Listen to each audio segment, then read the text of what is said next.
Per our organizational guidelines, we reassign and nominate members to participate on as officers on the policy board. We also make nominations for the policy board at large member, which is a town, two town or villages representing 2 of the counties. Each year we have 2 counties represent, sorry, 2 of the counties, towns or villages in the county, sorry to be confusing, to be members and the other 2 to be alternates. So that way all 4 counties have at least 1 town or village rep. That doesn't include the town of Colony because they are already a member of the organization. So, and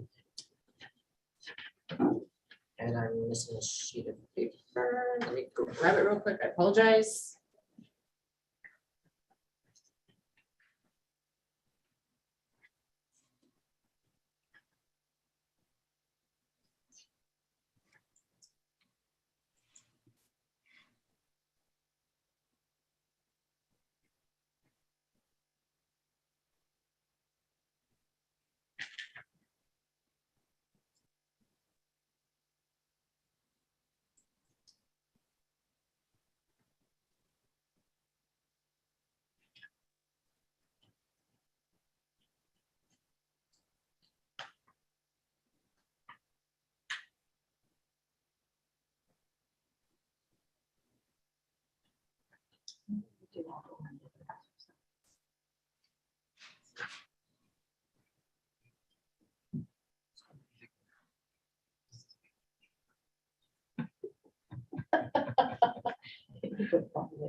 Number 3. Sorry about that, folks. I wanted to speak. Okay, so for the officers, we have nominated Chair Mayor Kathy Sheehan, Vice Chair Carmen Basile from CDTA, and Secretary Pat Barnes. And that's been our practice to have DOT serve as the secretary here at House Board meeting. So we'll need a motion to approve that slate of candidates for officers. Joe? Second. All in favor? Aye. Any opposed? Okay. Next up is the policy board town and village at large members. And as I said, our practice has been to have 2 representatives from 2 counties.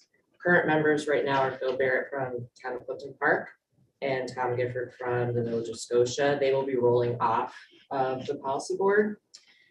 In their place, the alternates for this year, who currently are Tom Tobin from the village of Colony and Mark Surdam from town of Hoosick, will move up to become members for this year.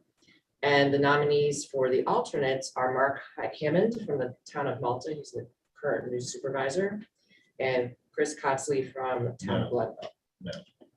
Sorry? Jamie Puccioni. Say that again. Jamie Puccioni from this unit, I thought it was. No, we, at the nominating committee, it was Chris Cotsley. I was there. I was That's not what I there. had in my notes. I remember you guys talking about it. Oh, I thought.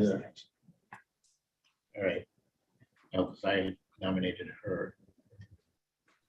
Well, the vote was for Chris, unless I missed something. I think you might have. Yeah. We table that. Can we table? Yeah, can we talk about that? We can talk Yeah. about that offline. Yeah. Okay. Sandra, can I ask a quick Yeah. question? So one of the appointees will be from the village, the county? So you have a Correct. Village member and a town member.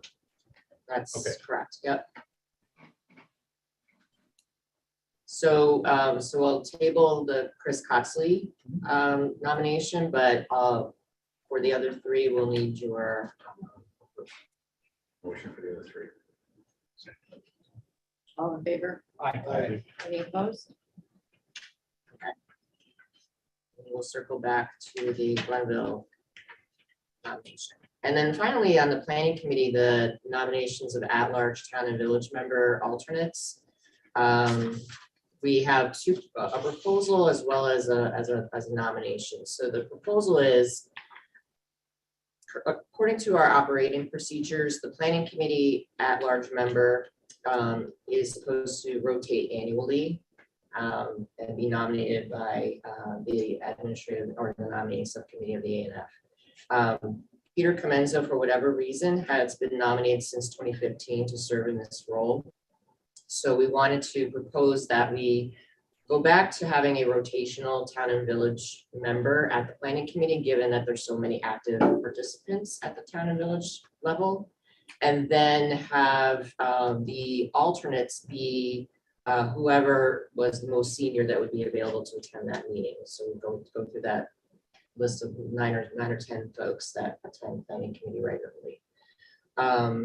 So those two proposals will need policy board approval. The proposal to sort of, I'll just say, reinstate the rotating membership, and the nominee for the planning committee, it would be Adam Yagelski from Town of East Village. Motion to go back to rotating and for the nominee. Second. Any further I dis- make the motion. All in favor? Aye. Any opposed? Thanks. Thank you. So privilege of the floor, it's my understanding that no one is registered to speak. Just want to confirm that. Okay. So with that, we will turn it over to DOT for a presentation on the TIP program. Good afternoon, everybody. Greg Richard, Region 1 DOT.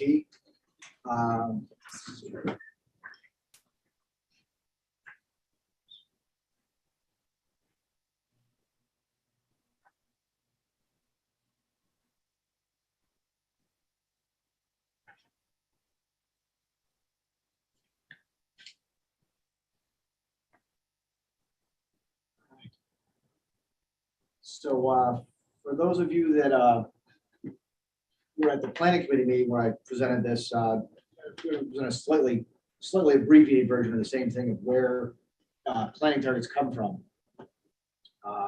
Just I guess a quick education of folks that are newer around the table, and since we're heading into a TIP update, it's a good time to chat about this.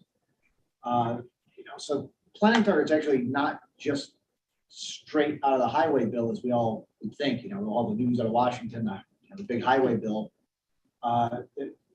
They're a combination of basically these three buckets for simplicity purposes.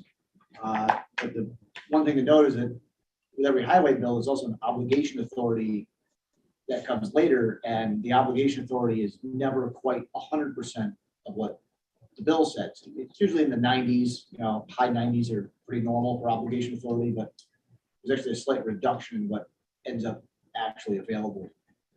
But there's some other things called advanced construction, August redistribution that come in. So advanced construction is basically borrowing into the future of future planned federal money.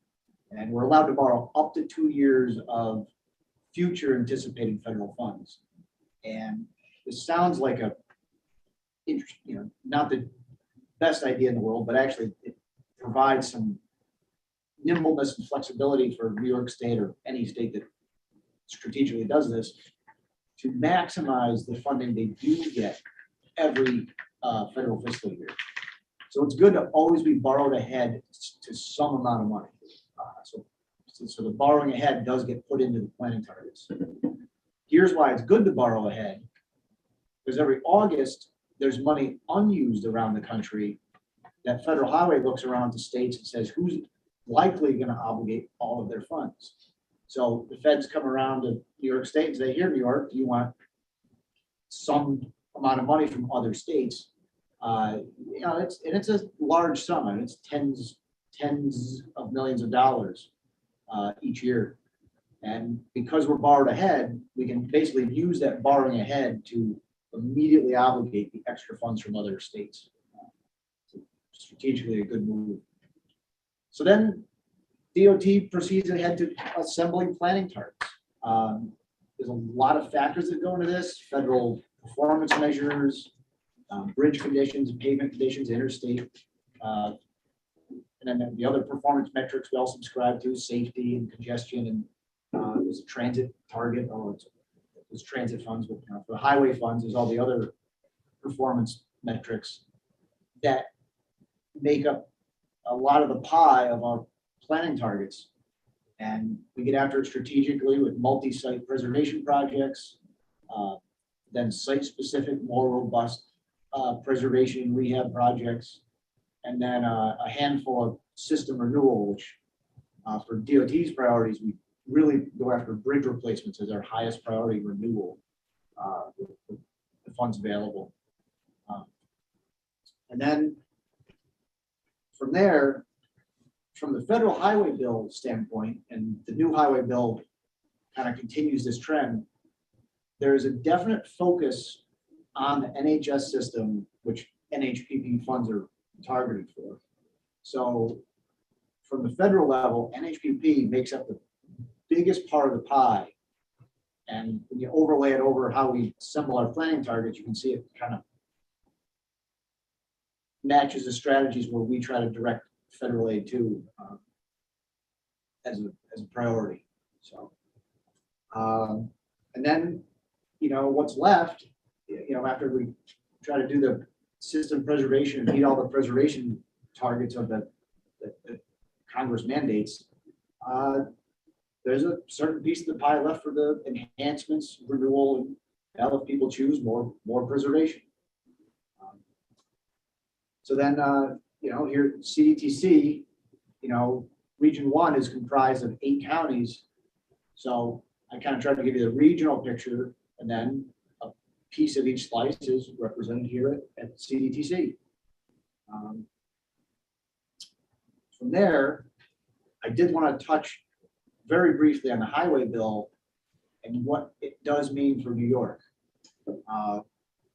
In the most basic sense of the highway funds, New York State seeing about a $4.6 billion increase in federal aid in the coming 5 years.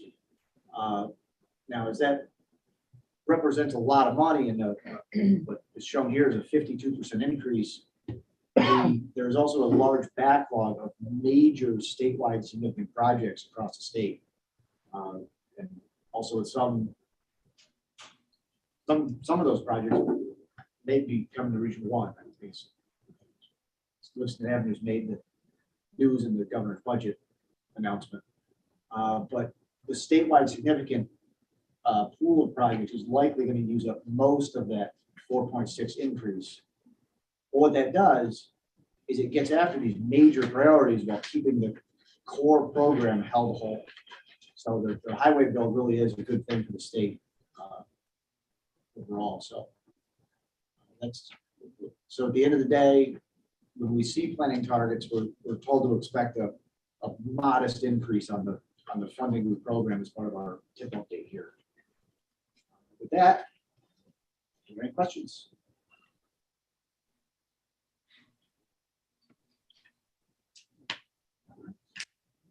We can't see the people who are on Zoom, but if you have a question, you can just unmute yourself.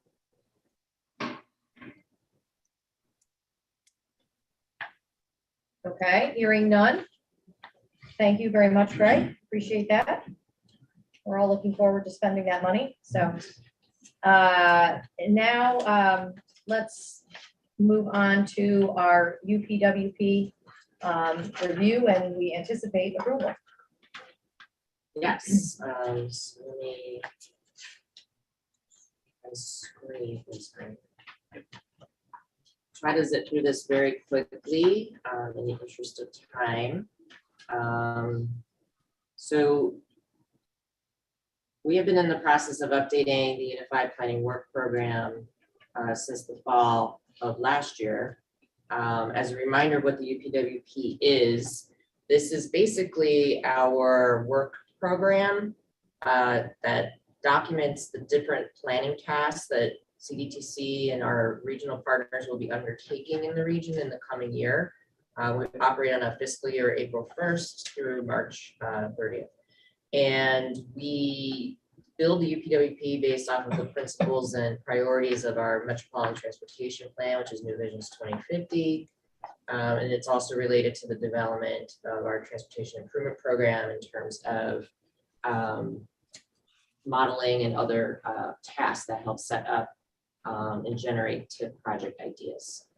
The UPWP document includes all those task descriptions, a list of who performs the work, the timeframes, costs on all the funding resources used. It's a federally required document that governs how we spend our Federal Highway and Federal Transit Administration planning funds that come to us from the federal level.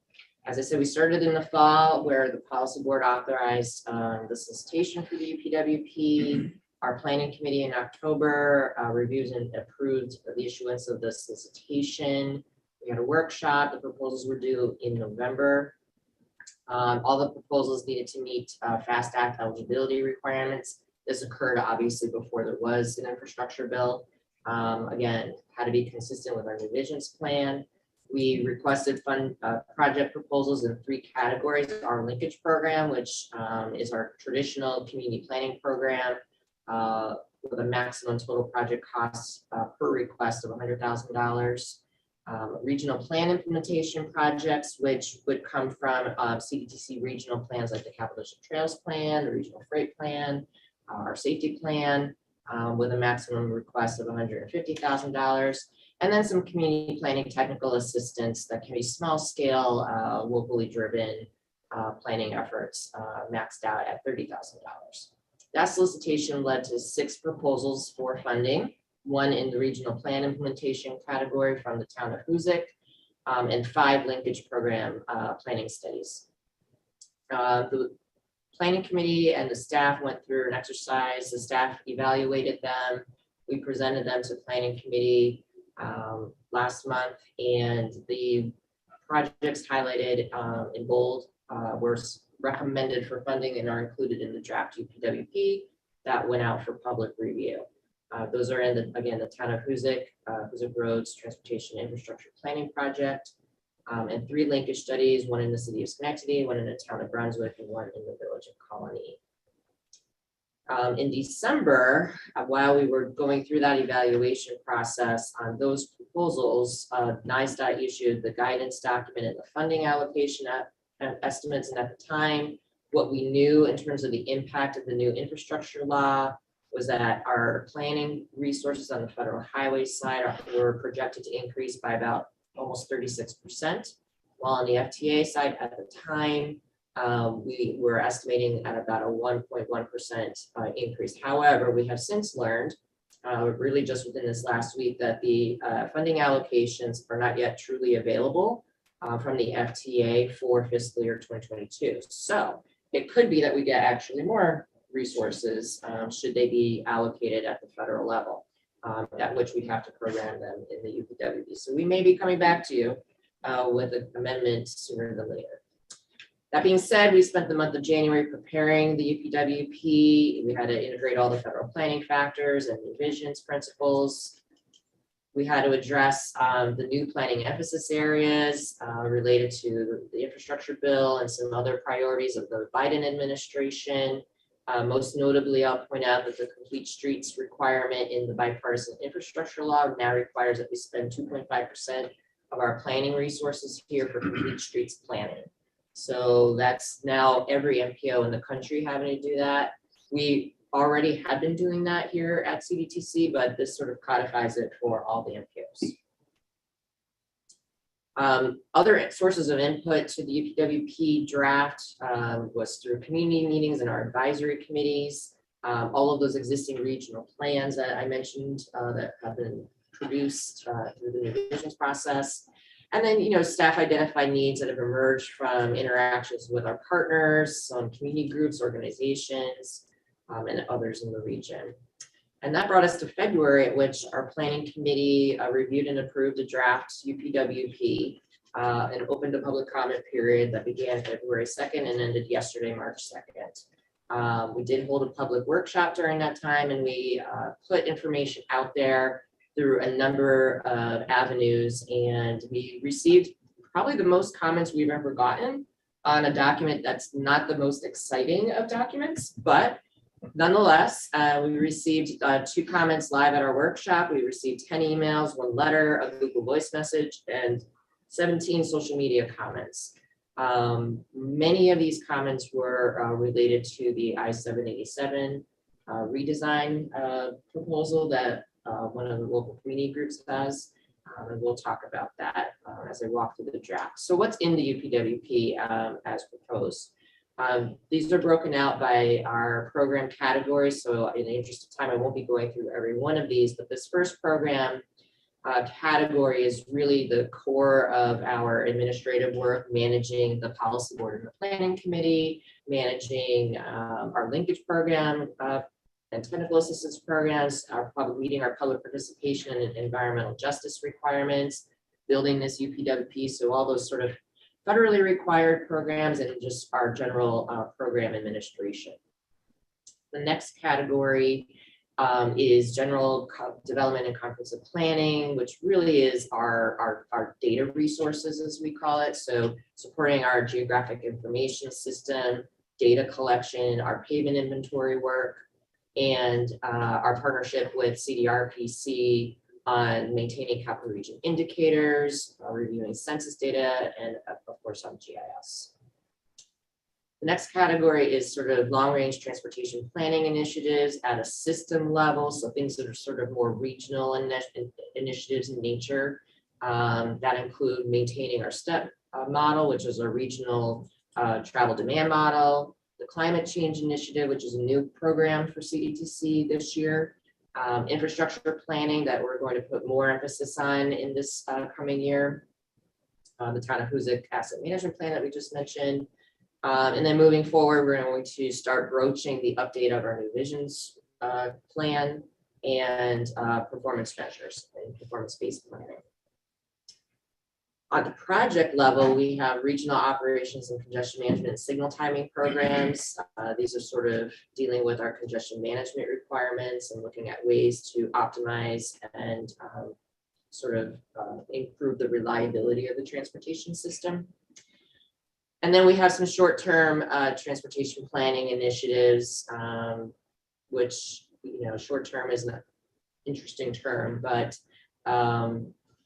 again, as we mentioned at the beginning, the emphasis on complete streets, looking at ways to continue that planning work, our freight planning program.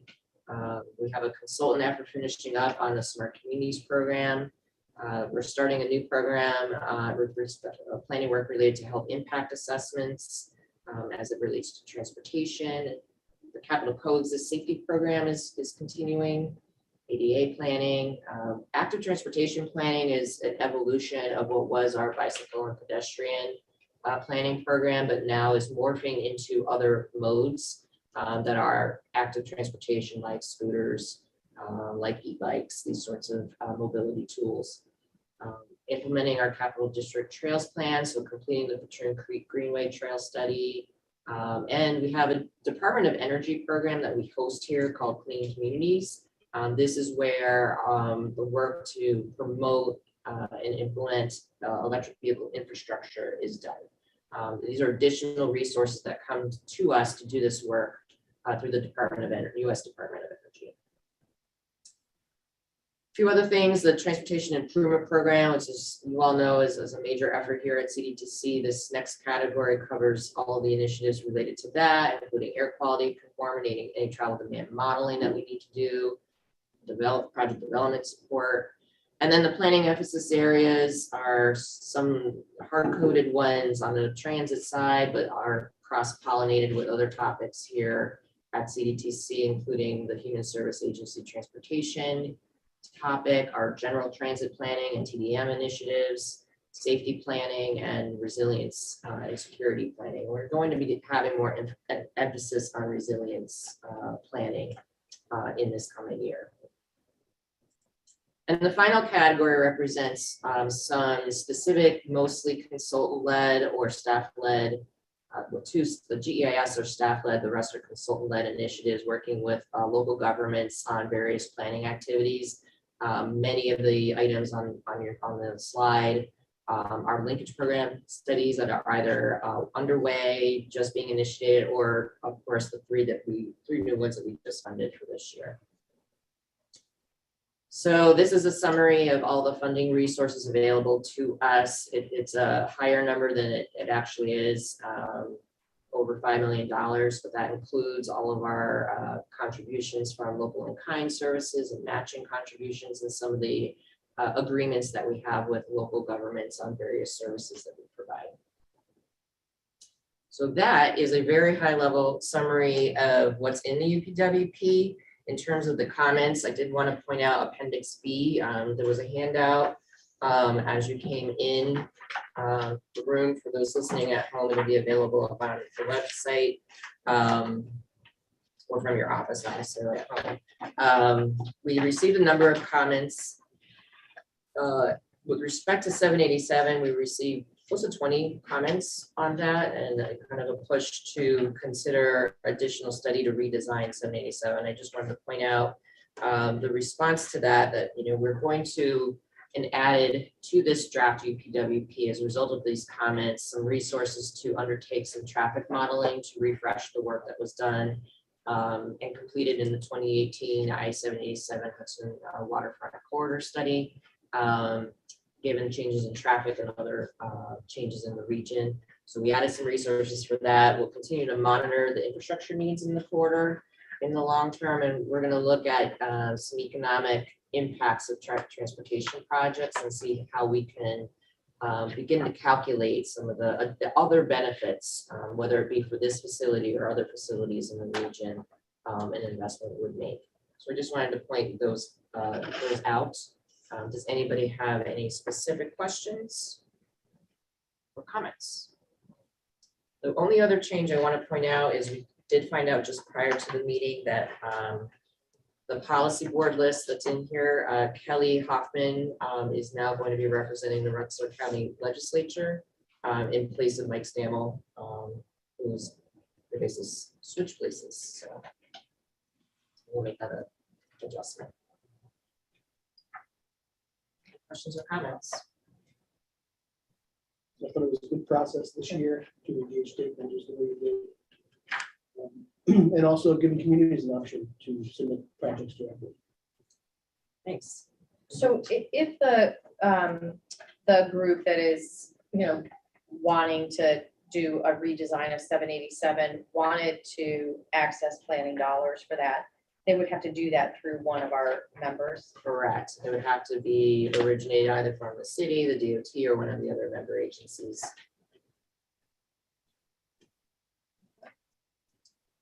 Okay, so we need a motion to approve our Unified Planning Work Program. I'll move it. Second. Any further discussion? All in favor of adopting it? Aye. Aye. Okay, congratulations. Thank you. Good work. Okay. So now we have some TIP amendments. Yes. And we'll have Randy Milano. I think you are online. If you would like to speak to the City of Albany.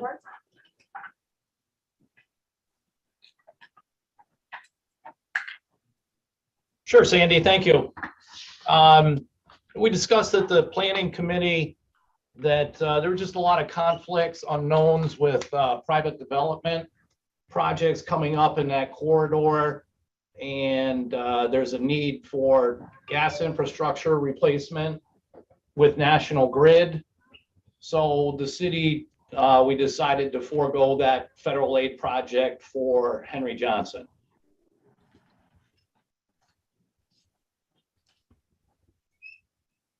Just need a motion to approve the amendment. This is the reason is the deletion of a project that's over $500,000. This is Linda Vonderhead. I'll make the motion. Second. Second. All in favor? Aye. Aye. Opposed? Okay, Pat, Greg, you want to go with this or Bob?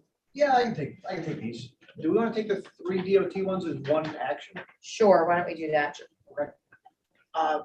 So real quick, first one is Dunn Memorial Bridge element specific project. Our structures folks have taken another look at the project and figured out we can pare back the original scope, but still keep the bridge in, the condition we need to keep it. So we're overall reducing the project by about $9.4 million. So that's the first tip amendment. The second one is our Everett Road over I-90 bridge repair project. This is a $10.6 million project that we were just starting to look at, but due to the known long-term growth in that corridor and whatnot, we decided to actually remove this project from the tip, and we'll do some, interim repairs as needed with a multi-site project or through our bridge maintenance folks. But given the long-term needs, we recognize that a future replacement someday, which we have no idea when that will come, but will likely result in a interchange reconfiguration of some sort to address the corridor that is there. So we took the repair project, we've taken the repair back. We're proposing to take the repair project off of the tip. And then last project is Route 2 over Route 22 out in Petersburg. It's a bridge replacement out here in Rensselaer County over towards the Massachusetts border. This tip is to add $1.6 million to increase design and construction phases, as we've got some updated estimates as the project's moving along. So that's the three tip amendments. They're all identified as part of the tip update beginning process to review all of our existing projects. So that's the three tip amendments from DOT. So let me just ask a question about the Everett Road one. That's very close to home for us. Mhm. You mentioned that there might be an interim repair project It would be like to keep the bearings good and the joints sealed and and surfacing. maybe surfacing. Yeah, please keep the Not service. good. And you listen, we send a lot of vehicles over there with by contributing factors. It's really in rough shape. The tricky thing too there is Volume is heavy. the jurisdiction between the bridges, right? Because I think we own the bridges and the city owns the road in between type of thing. So I'm sure we can partner with find that one. someone at the city who is supportive of that. But Add it to the list. But we do. no, it's stuff that'll go into multi-site work, Okay. to kind of get there and hit the small stuff. A full-size project, we didn't want to extend the useful life by 20 years here. Gotcha. Strategic. And huge development. I mean, just on the other side of the bridge. All right, any further questions or discussion? Can I have a motion to approve the three tip amendments? Motion. Second, Second. all in favor? Aye. Aye. Opposed? Okay. And now we have the tip update. Want to take us through the Yeah. status? Absolutely. So due to the timing of when the infrastructure bill was passed, it's kind of delayed the traditional approach to updating the transportation improvement program. Normally, at the point we would have this policy board meeting in March, you would have a draft transportation improvement program to review and release for public review. Because of the number of moving parts, the continued analysis and rollout of guidelines, and the fact that we still are operating under a continuing resolution at the federal level, which expires March 11th, we haven't been able to move forward on getting funding allocations or guidance from NISTOT on how to construct the tip for this upcoming fiscal year. So at this point, I'm unable to even share a candidate list because there's a lot of things going on still within the department, getting executive approval on the program and the candidate projects from the state. In addition, this has impacted our planning committee, and I wanted to thank all the planning committee members for their patience as we've tried to schedule and have had to reschedule meetings a few times. We have officially had to cancel the March 9th meeting. We will have to wait until March 23rd. We're hopeful this might be the last time if everything goes well at the federal level by March 11th. Then I think we'll be in a position to move forward here at CDTC and in the state. On the staff side, what we have been able to do, as you all know, we had the solicitation of candidate projects. We did evaluate them all.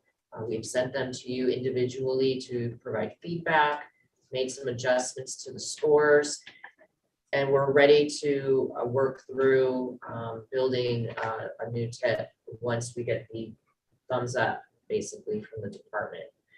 In addition, one of the actions you'll be taking today is we also work through the status of all of the existing projects on our 2019 tip that we'd like to get your approval on today to roll into the new tip for 2022 through 2027. The only other update on the tip update process, as I mentioned, the infrastructure bill, there's been a number of discretionary program announcements that have already come out. The RAISE program, formerly known as Tiger, is actually due. Applications are due April 14th. Guidance was recently issued on the electric vehicle program and the eligibility for DOT and the Department of Energy. Guidance has been issued on HSIP program, which is a safety program component of the infrastructure bill, and we anticipate more of these to be coming any day now. So we're going to set up on our website a spot for hosting all of this guidance and solicitation information so that member agencies and members of the public, whomever, can understand what's going on, what the deadlines are. We're going to try to create kind of fact sheets for each program with the information I think that local government members would be most interested in knowing on whether these kinds of programs are worth even considering applying for. So those things you will be seeing soon. That is my big picture on the Transportation Improvement Program update. Did anybody have any questions, or the department? Do you guys want to share anything on the status? I don't think there's anything else bad, we're still waiting. Go ahead. Can you you're confirming that we're canceling the Monday, the 9th meeting, Wednesday, the 9th? Canceling March 9th, correct? March 9th, and we're gonna meet the 23rd and then April 6th? Correct, that is the plan. Okay.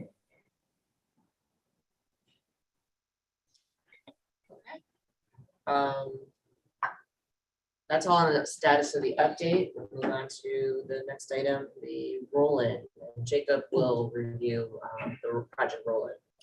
Okay, so in the roll-in section of your mail out, you'll see 3 different lists.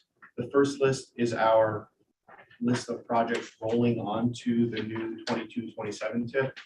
So these are all projects that are on the existing tip and have funding in years 3, 4, and 5. This is a total of 59 projects and about $190 million. So these projects are going to kind of compose the basis of the new tip once we move forward with that. The second list is our roll-off list. These are all the projects that had all of the funding obligated on the existing tip. These are 71 projects total. So these projects will no longer exist on the new tip. Third list is our post-tip projects. So our post-tip is, there's a column that kind of projects were parked in for demonstrative purposes. There was a need, but no funding attached. So some of those projects had been there for a while and we wanted to kind of clean that up. We had informed sponsors that if no project application was submitted, that that project would be removed from the post-tip. So all in all, we had 5 projects receive new applications. So they'll be evaluated for inclusion on the new tip. and 11 projects did not, and they will be removed from the post-tip. So with that, we're looking for a motion to approve the roll-in of the existing tip projects and the removal of those on the post-tip. Can I ask a question, Sandy? Sure. about the Rollins? There's a couple Rensselaer City, Rensselaer Bridge improvements. Has any issues with Amtrak been addressed? Remember a few years ago, that was a problem, like the bridges over 9 and 20 took a while to get them done because Amtrak was in the way. Have those been addressed pre-construction on these moves? I mean, so those are on the roll-in list. Yeah. I mean, I don't have any more information on that, but that means that that project will continue on. So Look it's through it. ongoing. Okay. Don't really take work through it. That's why they're trying to keep rolling. So they're rolling it. Rolling to the next. Yes, we all know working with the railroads is challenging. Right. I'll move it. Second. Further discussion? All in favor? Aye. Any opposed? Aye. Great. That carried. And now we need planning committee authorization to release the draft tip for public comment. Correct. So as I described earlier, because of the delay in the development of the tip, and traditionally the policy board releases it for public review following your review, we will be unable to do that. So we have two options. One, you can delegate the build of the tip to the planning committee and ask them to release it for public comment. If this body would like to see the project list and the evaluations in advance, we could hold a special policy board meeting to review just the tip and have you folks take the motion to offer it for approve it for public comments. So it's really up to you folks as CDTC. You are the body that makes these decisions. But we wanted to give you the option to either delegate or hold a special meeting. I'm comfortable with delegating it. I mean, at least in my organization. Well, I mean, can I just say though, maybe not a special meeting, but I mean, I certainly think that we should get notice of that, of the decisions before they're released to the public.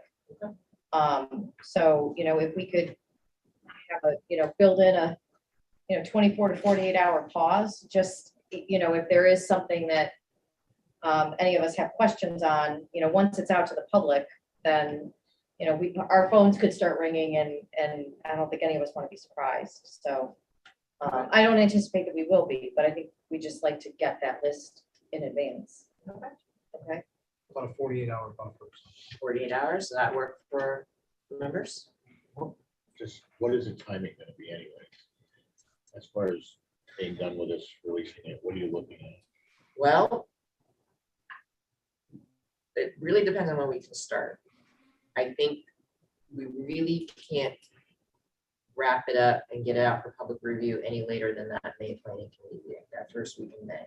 That would be the absolute latest we could meet all of our requirements because this body will have to approve it at the June policy board meeting. And we need at least, we'll talk about that next, we at least need 25 days of public review. We're hoping to complete that work earlier, but again, it hinges on when we get the information and can start the process.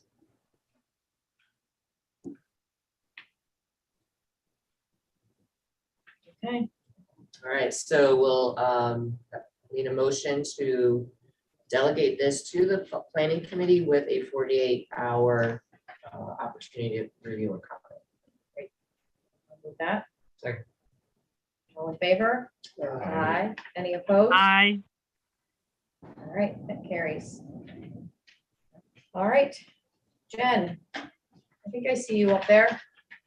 Can you hear me? Yes. Okay. So there is a handout on the change in the public review period. We're asking that the policy board approve a new public review period. We are reducing it because of the upcoming TIP and the compressed schedule. But also, we had a very long public review period as part of our public participation policy for a long time. And that was because we did a lot of mailing, a lot of in-person meetings, and we still plan on doing that thorough, creative, inclusive process. But with the strategies and technologies we have now, we feel like we can do a good, thorough public review period within 25 days. It's just a minimum. If we have more time, we'll always do as much as we can. So the only public review period that has a requirement by federal highways is for our public participation plan. That's 45 days, but we're asking to reduce the public review period to 25 days for most of our other major products, which is shown in the table. Any questions?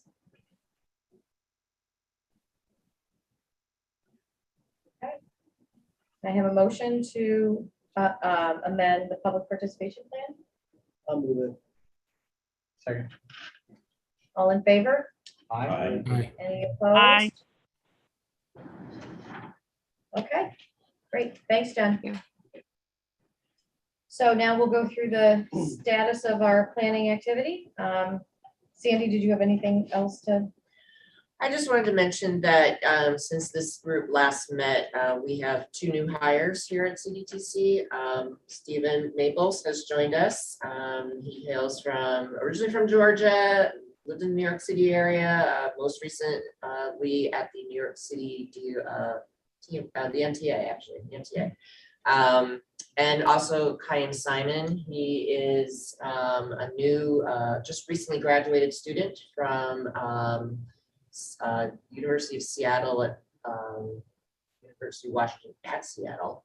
Also a Binghamton graduate, local to the area. He has come back and just started with us as well. So I just want to mention that we will be looking to hire 1 more person, which will bring our staff back up to 13 and hopefully be able to provide more services to tackle the Unified Planning Work Program that you folks just adopted. So thank you for that. Otherwise, everything else is on the status of planning activities spreadsheet. All right, Mark. Yes, thank you. We are hiring as well for a regional, we're calling it a planalist, a planner and an analyst in charge of most of our data portfolio. We are also hosting our traditional spring webinar series starting every Wednesday in the month of May. We're wrapping up a offshore wind supply chain study in partnership with CEG this month. We continue to work on our broadband study. We are poised to deploy a brand new climate smart communities program across this region and across several other regional economic development council regions in the state. The next tranche of US Census data is going to be released on St. Patrick's Day. Every piece of census data has been delayed due to the pandemic. We anticipate that the release on the 17th will be the 5-year ACS data, and we are still awaiting the bated breath the final 2020 Decennial Census numbers. We've made some significant updates to our capital region indicators site over the past year with the support of CDTC. That includes adding dashboards for every zip code in the 8-county region and every school district.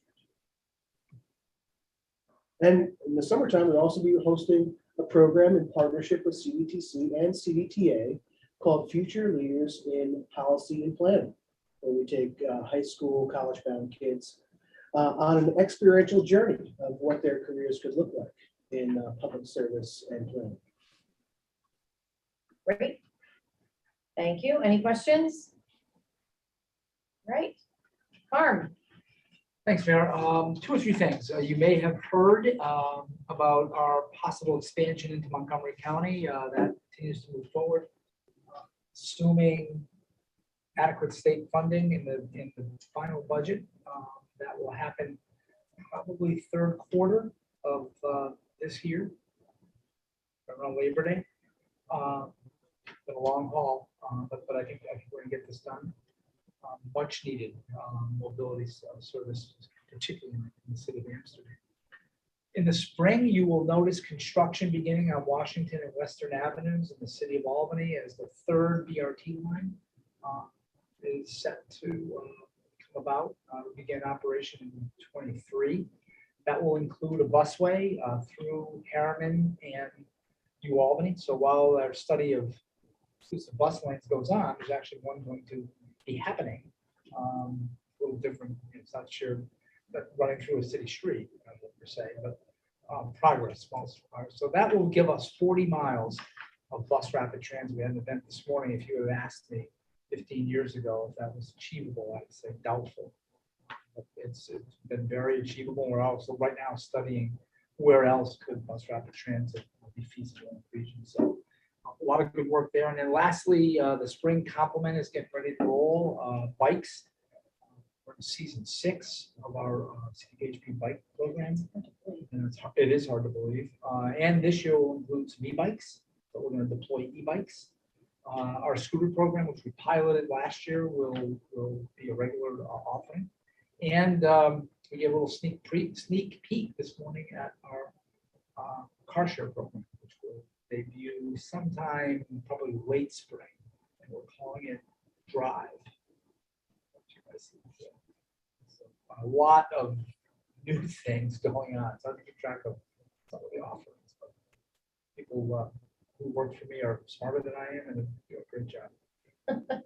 Well, it was a great event. I was there, and great panel discussion, and it was, lots of good things happening at CTA. Thanks. Pat. Okay, thank you. I'm going to start off with, we've been noticing in our project bid prices have seen quite a jump lately. It's just like buying milk. Paving roads are a little more expensive as well. 2 projects on the western coast of our region here that went out recently was the 890 pavement rehabilitation from the Mohawk River to about Campbell Road, I believe it is, right? And another project near and dear to my heart is the Route 20 bridge over the Schoharie Creek. Is going to have a new deck put on it. That's near and dear to my heart because it's the first bridge project I ever saw built here working at DOT in Region 1. So I don't know whether that's a sign, I'm coming full circle or whatever, but so those are 2 projects on the west coast of our region here.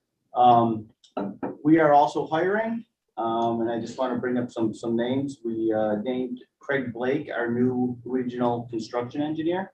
He took over for Pete Nealis, who retired. Bob and Greg have been very busy growing the Region 1 planning team. Kelly Kircher has joined our local program and management group, and Joe Thompson has also joined us. And we brought on a new young engineer, Alex Poland, to help our planning group. So that's good. Plenty more openings. Get your applications in. Speaking of staffing changes, Todd Westheis, our chief of staff, has left the department. He is now working in the governor's office. I would give you his exact title, but I don't want to misquote it. But he is in the operations part. And Jan Brockland is our new chief of staff over at DOT. So that's all I have to report. Okay, thank you. Phil? Yes, thank you. The only thing You are? yeah, sorry, over here. The only thing of note for the Thruway is, obviously we're hopefully wrapping up our snow and ice season and heading into construction season. And that just brings up our continuing project in the Castleton Bridge on the Berkshire Connector. We will be going to start working on the westbound side of the bridge. So we'll have 2-way traffic on the eastbound span starting next week. Anticipated, as long as weather goes accordingly, 1 lane in each direction, which will be, present as challenges as it did in the past last year. So other than that, pretty much status quo for the Thruway. Great, thank you very much. Thank you. And Steve, I think you're up there. Thank you, Mayor, Madam Chairman. From the Airport Authority here, thank you very much. Passengers are still going about 80% of 2019 levels. coming back slowly. We're working diligently on our programming of the bipartisan infrastructure law passed with a healthy airport component to meet existing condition requirements for our terminal expansion. So we're looking forward to that. Actually 25 billion over 5 years. So we're hoping to bring home a good portion of that for both terminal and air traffic control FAA improvements. This year's another year of runway and taxiway construction. We're wrapping up the 8,500 foot long taxiway. That's our primary taxiway, and moving to our 7,200 foot long by 150 foot crosswind runway 1028 this coming year.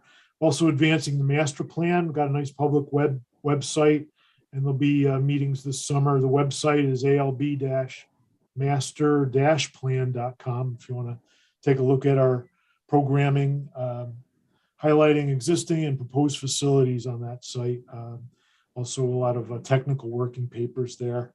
So thanks for flying Albany. We're coloring the Albany Shaker Exit 3 Gateway blue and yellow, and the terminal garage blue and yellow in support of our NATO or Ukraine ally.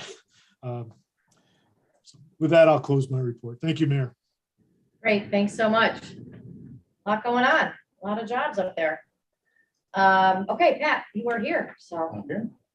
Glad to be here. Thanks, Mayor. you have a lot of jobs going on too. We have a lot of jobs going on. It's all good. So congestion up and down the East Coast is actually a good thing for Albany. I've been there for 6 years now, and generally this time of year, I would say we've had 2 ships come in. I think we've had 7 come in. They can't get into the airport, so they're coming to us, which leads to now hopefully a permanent diversification into the steel market. We've been dabbling in the last couple of years, maybe get 1 ship a year. We've had 3 already this year, so we're filling warehouses with wood pulp and steel. It's very nice to have more than one steady product that you always know it's going to come in, because both of those products leaves a lot of crane hours, it leaves a lot of truck hours, it leaves a lot of fork truck hours for the longshore men and women, which those hours are been outstanding for the first 2 months of the year. A lot of trucks in and out, and those trucks that have been going in and out are listening to us and getting directly on the highway instead of going through the neighborhood and following the routes that we've asked them to. On the big project that I keep talking about, which is our offshore wind tower plant that we are proposing and hopefully building starting this year.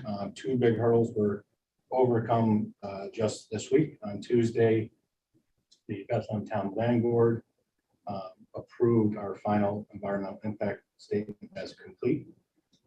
If everything goes well, in 2 weeks, they will adopt a very lengthy finding statement, which will end the seeker review. And on something that was under the radar, but bigger to our engineers, the next day we heard from the Stockbridge Munsee tribe, which is the tribe that was in control but has rights to a lot of the shoreline on the Rensselaer side, directly across from the port and down towards Castleton, that they determined that our project would have no adverse effect on their lands based on changes that we have made in discussions with them, moving the transition pieces, which are the biggest yellow pieces, behind a stand of trees that we are going to maintain a buffer zone along the river. That was huge because they had the possible impact of not stopping the project, but altering it very greatly. So we were very happy that we could work with them to get positive results out of the tribe. So we're moving forward at breakneck speed. So hopefully positive news at each one of these meetings throughout the year. Thank you. Great. All right. Before we close, we forgot to do one really important thing at the beginning of the meeting, which is introductions. Yes, I know, but I think it's been awkward to do the introductions with Yeah, can I with just Zoom. clarify for the Zoom folks who don't have their names identified, who's on the Zoom from City of Rensselaer? It's Katura. Katara, thank you. Let me just make sure we're not having anything else. I think everybody else we have, so thank you. Great. All right. Any other business? Okay, the upcoming meetings are on your agendas. So we have, and that's already been adjusted. Already been Yeah. adjusted, sorry, folks. So we'll await the planning committee, and with that, I'll ask for a motion to adjourn. Okay, Second. all right, we're adjourned. Thanks, Unless everyone. anybody really wants to stay.